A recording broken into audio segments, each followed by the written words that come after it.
Buenos días, hermanos.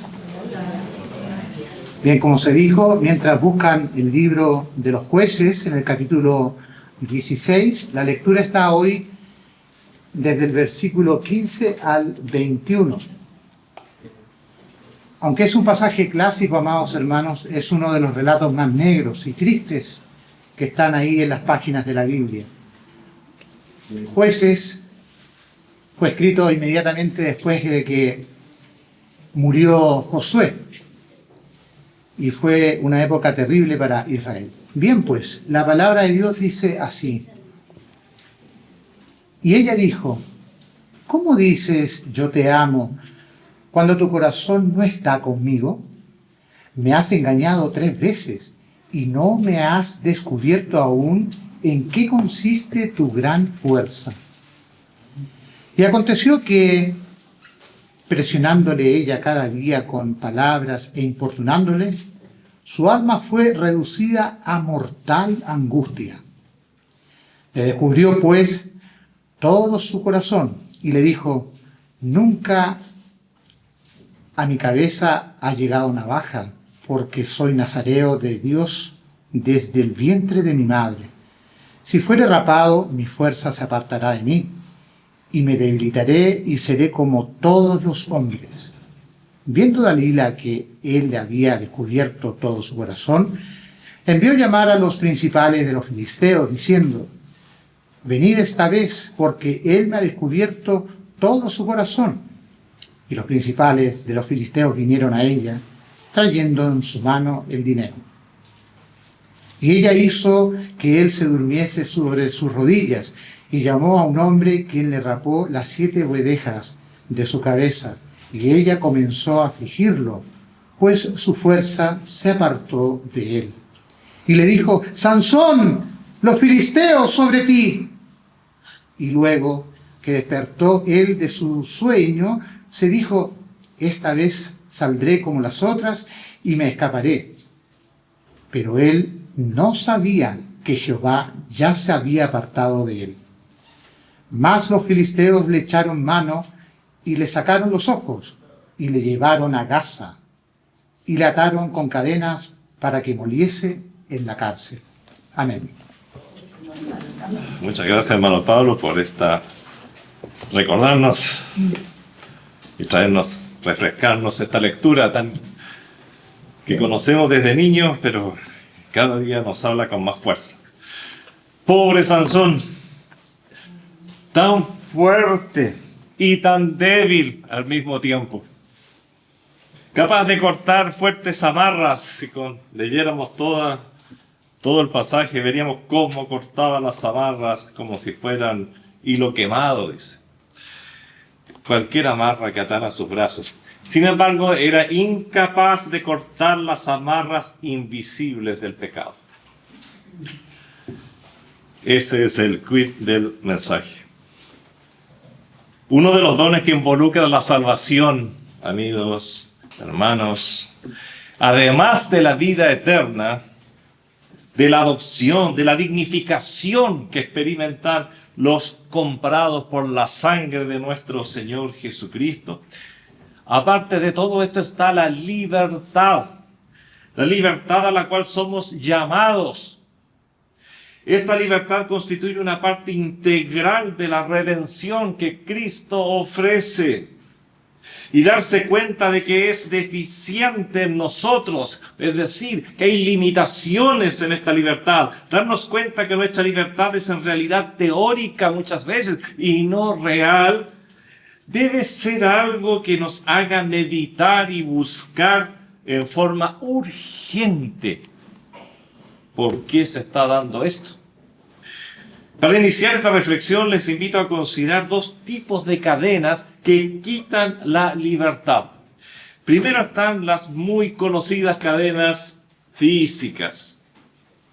Consideremos primeramente las cadenas materiales, como las que algún día llevó Pedro en algunos momentos de su vida por causa de su fe, destacando por supuesto a nuestro mismo Señor Jesucristo, que también llevó esas cadenas físicas en algún momento en sus manos y seguramente en sus pies. Las cadenas de Pedro. Dice en Hechos 12:6, y cuando Herodes le iba a sacar aquella misma noche, estaba Pedro durmiendo entre dos soldados, sujeto con dos cadenas, y los guardas delante de la puerta custodiaban la cárcel. Y he aquí que se presentó un ángel del Señor, y una luz resplandeció en la cárcel, y tocando a Pedro en el costado le despertó, diciendo: levántate pronto. Y las cadenas se le cayeron de las manos. Hermanos queridos, miles o millones de cristianos han llevado cadenas y las están llevando de alguna manera hoy día por causa de su fe. Cadenas físicas. Algunas han caído, como las de Pedro. Otras han llevado a nuestros hermanos hasta el sacrificio, hasta la muerte. Tenemos una gran historia de mártires. Solo el Señor sabe por qué a unos se las corta y a otros no. ¿Por qué el Señor permite que algunos lleguen al martirio a dar su vida para la gloria del Señor y a otros los libera? El Señor sabe por qué. Es lo mismo que la enfermedad. Solamente el Señor sabe por qué algunos sanan y otros terminan muriendo a causa de su enfermedad. Es interesante que en el caso de Pedro las cadenas cayeron esta vez, pero no siempre fue así. Su muerte, según relatan algunas historias seculares, habría sido tortuosa y bajo cruel mano de sus enemigos. No significa que Pedro era menos espiritual. Lo lindo, lo interesante, lo hermoso, lo gráfico de estas cadenas es que por más fuertes que ellas fueran, reforzadas por dos soldados, dice que había dos soldados a su lado y afuera habían otros soldados, él era en ese mismo momento uno de los seres más libres de la tierra. Tú puedes tener cadenas en tus manos. Los mártires, todos los mártires llevaron cadenas en algún momento, pero la libertad de su corazón era completa. Y esa es la libertad que vale, esa es la libertad que debemos buscar permanentemente en nuestras vidas y mantener. Pablo, hablando de sus cadenas, que también las llevó y muchas veces, las cadenas de Pablo, por ejemplo, cuando en Efesios 6:20, él dice, estimula a la iglesia a orar y a orar por él, dice, y por mí. Oren por mí, a fin de que al abrir mi boca me sea dada palabra para dar a conocer con denuedo el misterio del Evangelio, por el cual soy embajador en cadenas. Esta es una de las epístolas llamadas carcelarias, una de las epístolas que Pablo escribió desde la cárcel. Y dice, por lo cual soy embajador en cadenas, que con denuedo hable de él como debo hablar, sin importar estas cadenas. Cadenas que no quitan el gozo. Filipenses, una de las epístolas que nace de las manos de Pablo, manos con cadenas, se le llama la epístola del gozo. Por eso, estas cadenas no quitan el gozo, no quitan la libertad del corazón, no quitan la libertad de la mente, no quitan la libertad espiritual. Tú puedes tenerlas y muchos cristianos la han tenido, van a seguir teniéndola de acuerdo y conforme a la profecía bíblica, van a seguir teniéndola y quizás tú mismo un día las tengas por causa del Señor, pero todos ellos han gozado de una libertad interior maravillosa, 1000 veces preferibles esas cadenas a tener cadenas en el alma. Consideremos justamente esas otras cadenas también. Las cadenas no físicas, las cadenas que no se ven, las cadenas que no son materiales, las cadenas del alma.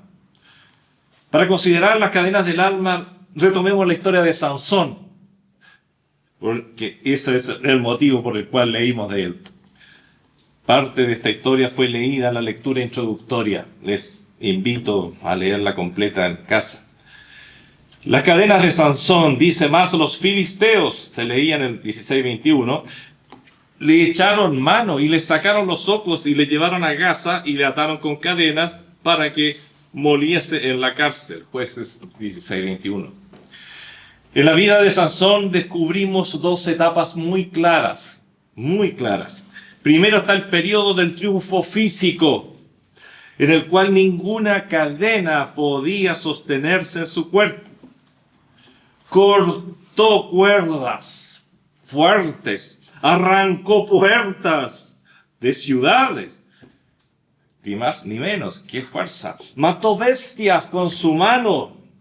Sin embargo, resulta ser también un periodo de cadenas interiores. Ni una cadena podía atar su cuerpo, ni una cadena podía atar sus manos, ningún muro podía sostener al gran Sansón, muros en los cuales estaban empotradas muchas veces las cadenas, nada, nada, nada.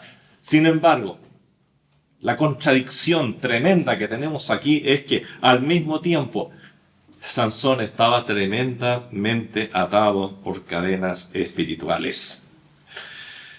Hermanos queridos, no olvidemos que Sansón fue nazareo, como dice la palabra y como él mismo lo expresa.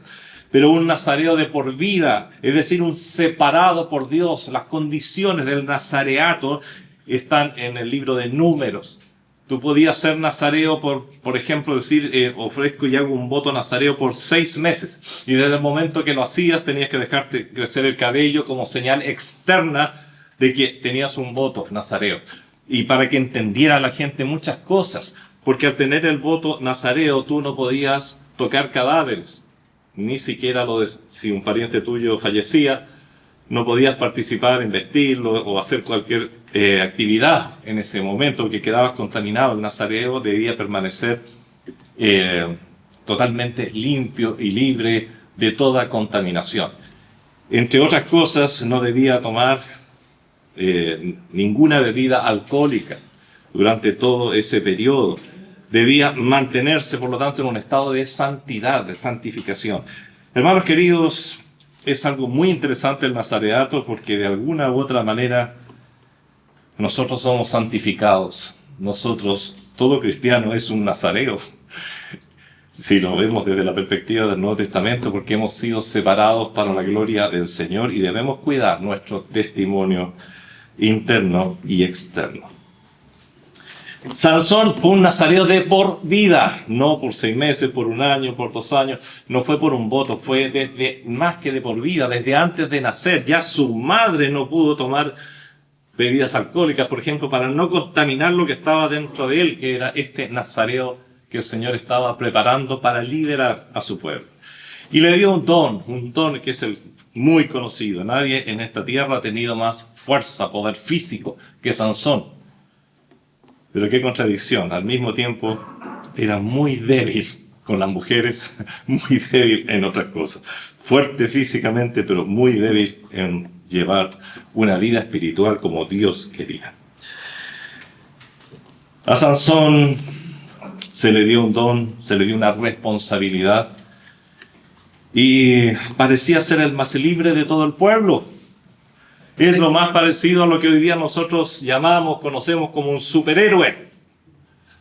Les tenían miedo sus enemigos, se movía con toda libertad como un león por la selva, nadie le podía hacer nada, y aún más libre que un león, porque el león puede encontrarse con otros leones. Nadie podía encontrarse con Sansón, porque nadie podía compararse con él. Su fuerza, su poder era enorme. Pero por dentro, ¡uy, qué débil! ¡Qué cantidad de cadenas se iban formando día a día! Y esto produjo muchas cosas en la vida de Sansón. Muchas cosas. Bueno,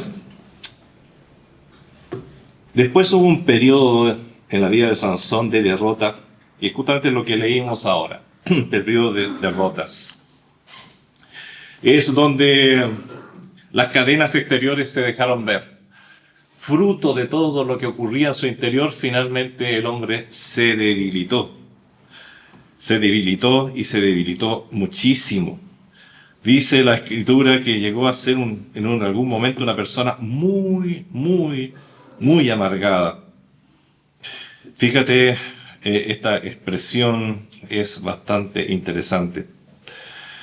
Dice que la mujer lo presionaba lo presionaba. El versículo 16 cuenta, y aconteció que presionándole ella cada día con sus palabras e importunándole, su alma fue reducida a, fíjate la frase, mortal angustia. No solamente a angustia, no dice lo angustiada, a mortal angustia. Esto se llama hoy en día técnicamente depresión. Llegó a quedar absolutamente atado internamente al punto que cedió en su fe y dijo lo que no debía haber dicho nunca, el secreto de su fuerza. Ay, ay, ay. Qué terrible es llegar a ese punto. Ya no se pudo defender más Sansón. Cuando llegó a ese punto, al poco estaba en manos de los filisteos y ahora descubría algo que antes era un chiste para él: cadenas en sus manos. Y el enemigo es cruel. Y el cristiano que cae, cae cruelmente y va a caer en un estado espiritual, moral, psicológico, muy duro, como le pasó a Sansón. Porque aquí solo describe las cosas, pero pensemos lo que estaba pasando dentro de él. Si era una persona capaz de sufrir mortal angustia, ¿cómo no habrá sufrido cuando sus enemigos se burlaban e hicieron de él un juguete? Un juguete. El enemigo es cruel, amados hermanos. Se divierte con nosotros cuando nos hace caer. Fíjate que dice el versículo 25, más adelante en la lectura, y aconteció que cuando sintieron alegría en su corazón, los enemigos de Dios dijeron, llamad a Sansón para que nos divierta. Y llamaron a Sansón de la cárcel y sirvió, y mira la palabra que usa la Biblia, de juguete. ¡De juguete! Delante de ellos, y lo pusieron entre las columnas para jugar con él y reírse de él. Hermanos, cuando un cristiano cae, puede transformarse en un juguete. Y normalmente se transforma en un juguete de los inconversos. Un juguete de Satanás. Un juguete del mundo. No, hermano. No estamos hechos para eso. No creo que tú quieras ser un juguete de Satanás. ¿Y sabes lo más terrible? Que a veces no nos damos cuenta. Y Satanás se ríe a carcajada, y el enemigo se ríe a carcajada, y nosotros nos creemos. ¿Por qué? Porque también ha desaparecido el discernimiento, también ha desaparecido la sabiduría. Piensen que es Dios el que da la sabiduría, y si se aleja de nosotros vas a perder eso. Si el Espíritu Santo está entristecido en tu vida, no te vas a dar ni cuenta cómo se ríen de ti. Bueno, y ofendes a Dios porque mira la gloria de los dioses ajenos con todo esto.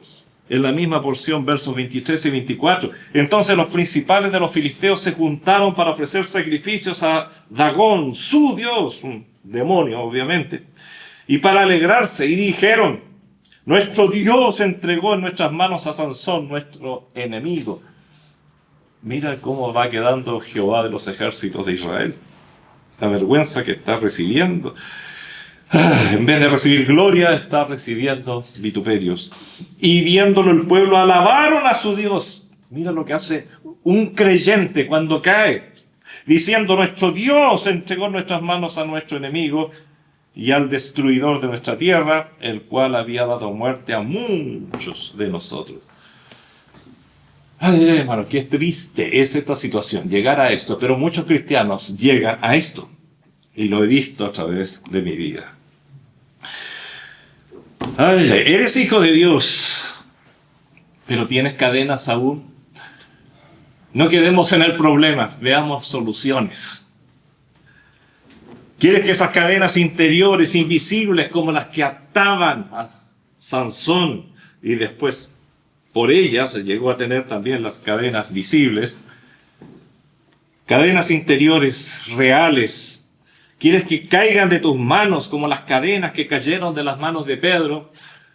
Uso la figura porque es tan significativo. Pedro era libre interiormente y esas cadenas físicas cayeron de suyo. Quiero traer otra porción de las Escrituras que es demasiado importante y creo que están muy relacionadas. En algún momento podrá parecer que son dos mensajes distintos, pero vamos a ir viendo cómo se unen estos dos grandes temas. En Juan 8:31 leemos lo siguiente. Es nuestro Señor, es Jesucristo, quien está hablando a un grupo de creyentes. Me llama la atención esto porque no son los no creyentes, no está ofreciendo un mensaje al mundo inconverso, sino que personas que lo estaban siguiendo, pero consciente que aún sus seguidores pueden llevar cadenas. Él dice lo siguiente: dijo entonces Jesús a los judíos que habían creído en él. Te fijas, es bien interesante el grupo al que se está dirigiendo. Si vosotros, les dice a los que habían creído en él, permaneciereis en mi palabra, seréis verdaderamente mis discípulos. Consecuencias. Y conoceréis la verdad. Consecuencia. Y la verdad os hará libres. Le respondieron: linaje de Abraham somos y jamás hemos sido esclavos de nadie. ¿Cómo dices tú, seréis libres? Jesús les respondió: de cierto os digo que todo aquel que hace pecado, esclavo es del pecado. Bah, son pecaditos chicos y los cometo de vez en cuando. Esclavo es del pecado. Y el esclavo no queda en casa para siempre, el hijo sí queda para siempre. Así que si el Hijo os libertare, seréis verdaderamente libres. Es tremendo esta declaración. Y usted dirá: a ver, el pastor se puso a predicar otro mensaje, se está hablando de Sansón. No, es el mismo tema y vamos a ver. Estamos considerando el caso de aquellos que, siendo hijos de Dios, aún tienen cadenas. Y ese es Sansón es el prototipo. Al respecto, el Señor aquí nos está enseñando tres cosas. Dice: si vosotros permaneciereis en mi palabra, seréis verdaderamente mis discípulos, dice el verso 31. Fíjate bien, el Señor habla de permanecer en su palabra como condición para ser su discípulo de verdad. Un cristiano es salvo, pero su modo de ser puede no reflejar que es un discípulo del Señor. Muchos quieren la salvación. Generalmente se ofrece en las iglesias, se ofrece por la radio, se ofrece en los libros.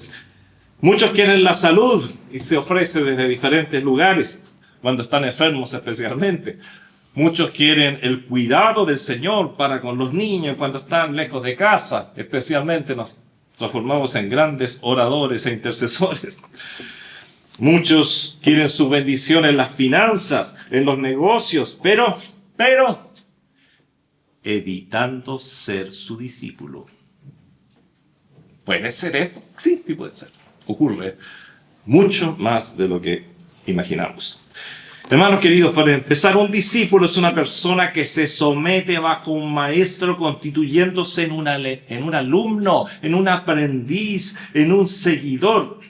Un discípulo es una persona que es dirigida por un maestro para impregnarse de su conocimiento, de su práctica, del amor por un arte, por una ciencia, por un oficio, por una forma de vida.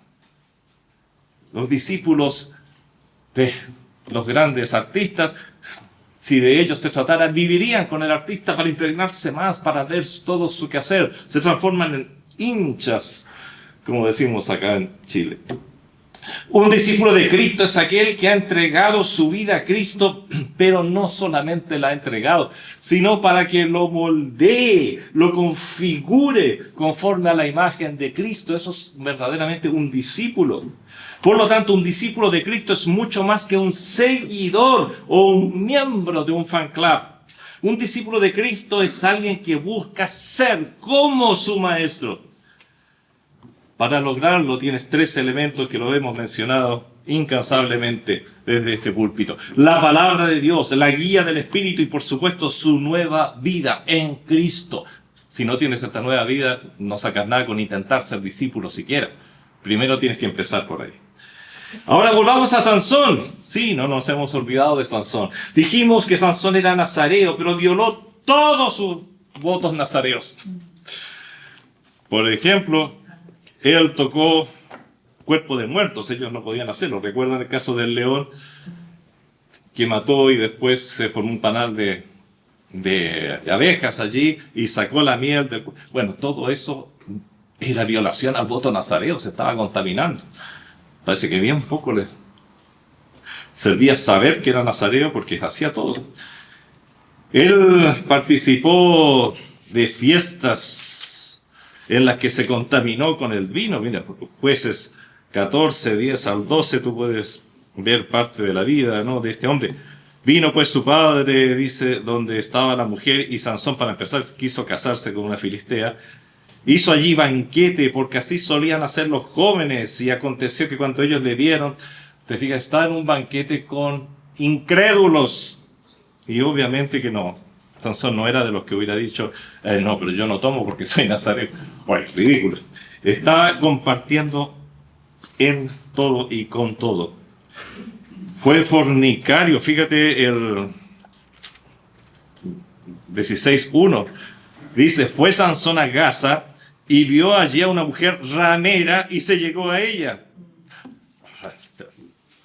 No cumplió ni un solo voto de los nazareos. Lo único que tenía era el pelo largo.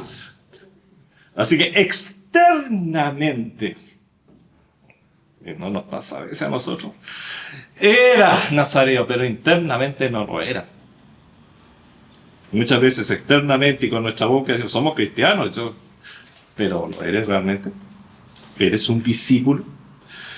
Y lamentablemente el último error que cometió, dio el secreto de su don, por lo que finalmente perdió su identificación externa, su pelo, y su pelo fue cortado, y dice que el Señor ahí terminó la paciencia del Señor con Sansón y lo abandonó. Y por eso que la fuerza, el don, fue quitado.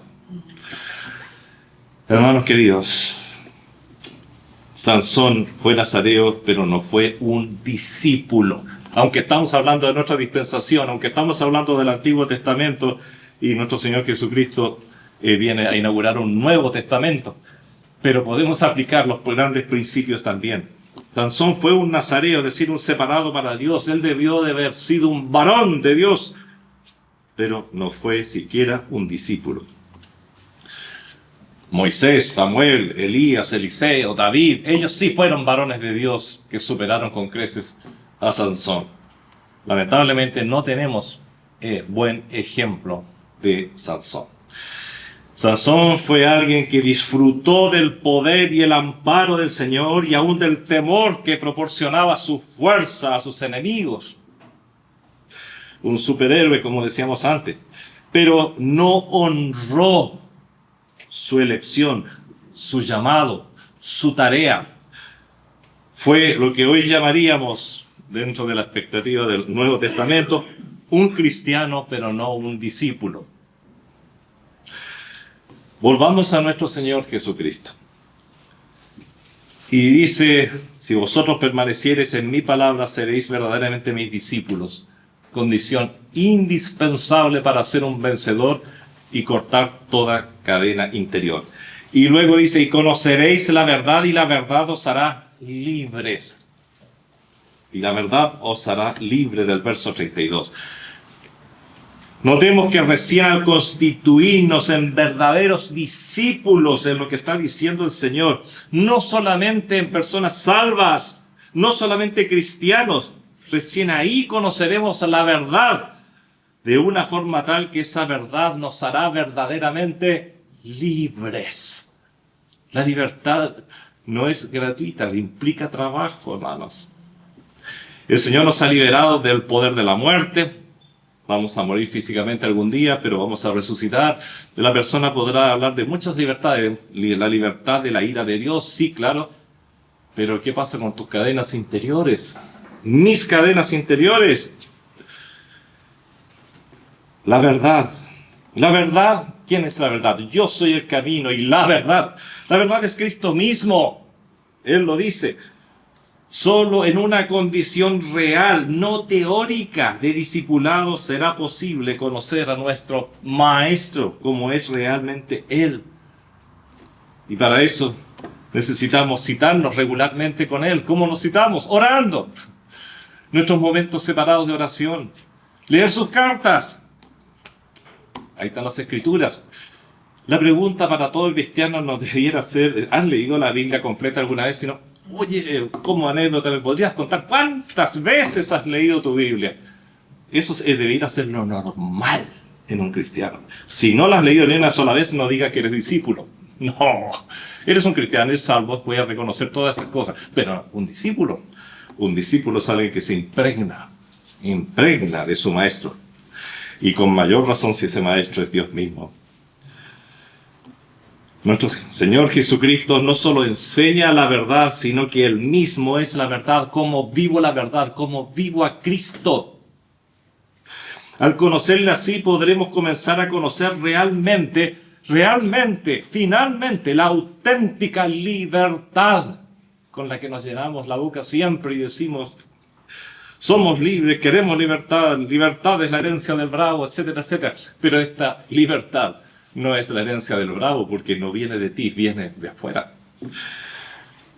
No que el Señor no nos haga libres antes, pero el ejercicio de la libertad solo lo experimentaremos cuando seamos o somos verdaderamente discípulos o nos comportamos como discípulos y con ello verdaderos conocedores de la verdad.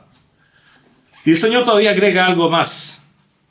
Todo aquel que hace pecado, esclavo del pecado, versículo 34. Así que el Señor aclara, todo aquel que hace pecado, esclavo del pecado. No pretendamos ser libres, amados hermanos, si no somos auténticos discípulos, ya lo hemos visto. No pretendamos recibir poder para vencer las cadenas esclavizantes, si no nos sometemos al Maestro por medio del cual llegamos a ser más que vencedores, como dice Romanos 8:37. Antes, dice el apóstol Pablo, en todas estas cosas somos más que vencedores, pero cuidado, por medio de aquel que nos amó. Las historias están en Él. Así que si estás lejos, no, quizás podrás tener capacidad para abstenerte de algunos vicios, de algunas trampas, a veces socialmente, por familia, por ideas que están muy impregnadas en nuestra vida de lo que debe ser y no debe ser. Nos portamos bien, pero debemos hacerlo no porque nuestros padres lo dijeron, sino porque el Señor lo dice. Ahí está la base. Si no somos auténticos discípulos, estaremos practicando de alguna u otra manera, como dice el Señor, el pecado. Pues no estaremos viviendo en obediencia, en sumisión y bajo cobertura divina, en cuyo caso nos constituimos en esclavos del pecado. La cobertura divina no son palabras, no son fórmulas. Oh, cúbreme, Señor, con tu sangre. Esa es una fórmula inventada hace muy poco. No es ni bíblica siquiera. La cobertura divina la encontramos siendo auténticos discípulos del Señor. Auténticos discípulos del Señor. En esa relación con el Señor hay cobertura sobre tu vida. Qué triste y ridículo cristiano y al mismo tiempo siervo del pecado. No, pues ya no soy siervo del pecado, me está ofendiendo, pastor, medio a medio. Ahora sí que la embarró conmigo. No vuelvo a la iglesia. Perdóname, eres cristiano, pero eres discípulo. Si no eres discípulo, lo más probable, casi 100% de certeza, es que eres esclavo del pecado. De hecho, el no ser discípulo ya es un pecado para un cristiano, porque el cristiano tiene la obligación de ser discípulo. ¿Cuál fue la gran orden del Señor? Ir por todo el mundo, predicar y hacer discípulos. Discípulos no son solamente, síganme lo bueno, todos los que sean cristianos, ahora vamos para allá, hagamos una gran iglesia. Así despertamos todos. No se trata sobre eso. No. Tenemos un concepto muy equivocado de muchas veces de lo que es ser discípulo. Uy, hicimos 800 discípulos, sí, pero... Un discípulo es aquel que ha llegado a conectarse con su Señor de tal manera que busca ser igual a su Señor.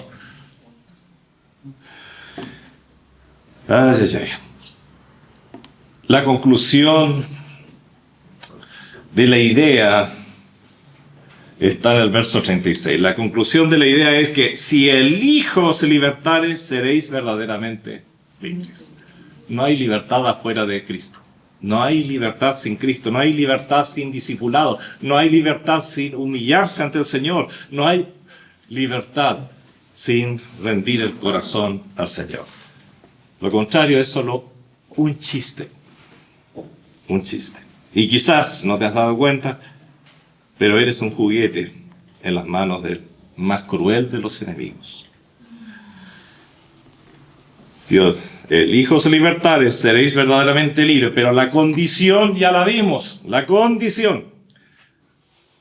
Y volvemos al inicio. Para que el Hijo nos liberte en forma global en nuestro caminar diario, debemos ser auténticos discípulos. Sansón no fue un discípulo. Los reyes de Israel, muchos tenían la obligación, y un nazareo debería haberla tenido también, de leer y escudriñar las Escrituras todos los días. A los reyes se les exige tener una copia ni más ni menos sacada y tomada del original.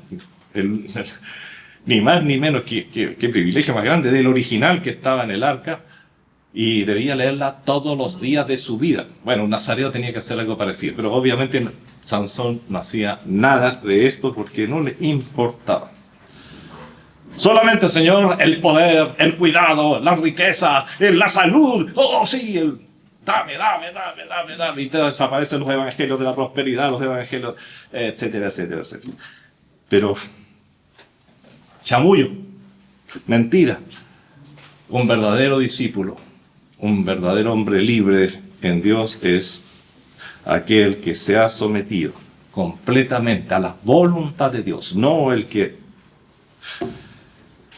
hace o dice algunas palabritas o algunas cosas que se han transformado ya en tradición. Hermano, una cosa es decir, quítame estas cadenas, y otra muy diferente, muéstrame el origen de estas cadenas. Señor, libra, hermanos, toda la iglesia orando, que es libra, Señor, a este hermano de ese problema. Pero, ¿cuál es la razón y el origen de ese problema? ¿Por qué hay cadenas? No tiene sentido pedir por liberación sin buscar la razón por la cual esa persona está atada, o por qué yo estoy atado. Si estás en la cárcel por robo, no se trata de decirle al Señor, líbrame, líbrame, libérame. Lo correcto es arrepentirse por el robo, por la vergüenza que trajo a su familia, a sus seres queridos, a la iglesia, por sobre todo al Señor y su gloria, como Sansón, que trajo burlas sobre Dios. Después de un arrepentimiento y confesión efectiva, recién puedes pedir con humildad y lágrimas que el Señor te saque de esa situación. Ahora, Señor, sí, merezco todo lo que estoy pasando. Lo reconozco y te pido perdón. Me arrepiento, Señor. Me arrepiento y cambio a partir de hoy día y reconozco esto y esto otro. Y ahora, Señor, en tu misericordia te ruego que me saques de este hoyo. Hay un orden en las cosas. Hay una pregunta que uno se hace muchas veces, me la he hecho a través de la vida. ¿Por qué, si la llave está ahí para liberar cadenas, por qué no las usamos regularmente? Y porque muchos no las usan nunca. Sansón no las usó nunca, incluso al final de sus días uno echa de menos una confesión más efectiva, ¿no? Bueno, hay una respuesta que me han dado mis añitos de vida, y es que a la gente normalmente no le interesa la libertad, aunque parezca increíble. Es una aberración decirlo, libres y libres. No, realmente a ti no te interesa la libertad. Te es cómodo estar en la posición en la que estás, te es cómodo. Esas cadenas te son cómodas porque con ellas crees que puedes hacer lo que quieres. Y al final el Señor es misericordioso. Cuidado, cuidado, cuidado. Hermanos, quieres que las cadenas interiores, las cadenas invisibles, que son las que más importan, siempre estamos pensando en las exteriores, pero las interiores, caigan de tus manos como las cadenas que cayeron un día de las manos de Pedro, porque la figura me gusta mucho, me imagino ahí Pedro atado. Esas cadenas, muy posiblemente algunas de ellas iban también empotradas en la pared y cayeron. ¿Quieres que así caigan esas cadenas interiores que atan tu corazón, tu vida, tu mente? Bueno, todo empieza por hacerte y transformarte en un real y auténtico discípulo. Ahí empieza, ahí está el truco. Sí, hermano, si al reflexionar te das cuenta de que hay cadenas invisibles en tu vida las cuales no puedes cortar y piensas, pero si soy hijo de Dios. Es indispensable en esto hacer, por supuesto, un chequeo a tu vida, considerar si hay pecados no confesados, por supuesto, considerar tu condición ante el Señor. Cristiano, sí. Salvo, sí. Renacido, sí. Discípulo, no. Por ahí está la cosa. Discípulo.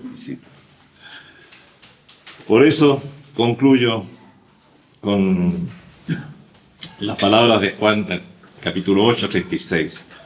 Hermanos queridos, así que si el Hijo os libertare, seréis verdaderamente libres.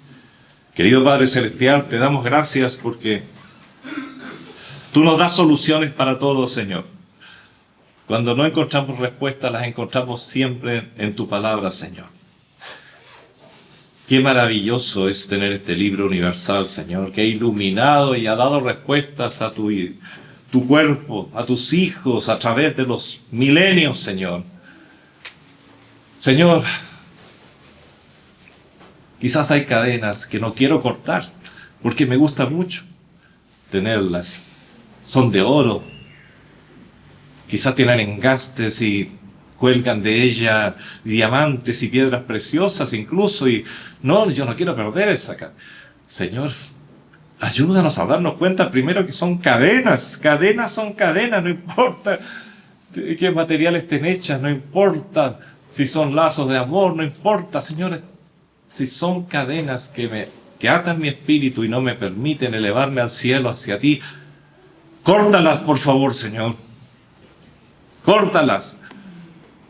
Señor, hoy día queremos confesar que hay cadenas. Y esas cadenas, Señor, a veces son demasiado apreciadas. Pero, Señor, tú vales más que todo. Queremos ser realmente tus discípulos. Queremos que esas cadenas sean cortadas y tener la completa libertad que se encuentra en ti. La que tú ofreces, la que tú das, Señor. Y como tú mismo lo has dicho, todo comienza por rendir nuestra vida a nuestro Maestro, transformándonos en auténticos discípulos de nuestro Señor. Gracias, Padre, en el nombre de Jesús. Amén. Amén.